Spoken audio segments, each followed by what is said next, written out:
Yan pa rin hong si dating Pangulong Duterte aminadong hindi raw ho pala sinusuri ng personal ang kanyang drug list. Brigada Haji Camino i-brigada mo! Brigada Live Report.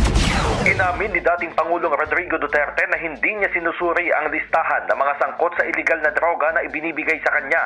Sa ikalabing isang pagdinig ng Quad Committee sa Kamara, tinanong si Duterte kung ang lahat ng high-value target sa drug list ay mayroong unlawful aggression na ginawa ng tugisin ng pulisya. Ayon sa dating Pangulo, hindi niya personal na sinuri ang listahan at ibinigay na ang responsibilidad sa mga pulis. Hindi umano niya tungkulin ang vetting process para lamang tingnan isa-isa ang mga personalidad na nasa drug list. Kinumpirma rin ni Duterte na totoong nagbibigay siya ng reward sa mga pulis na nagsasagawa ng drug war mission. Nagkakalooban niya siya ng financial support sa mga pulis na bahagi ng drug war dahil kailangan ito sa kanilang mga operasyon at kulang ang kanilang pondo.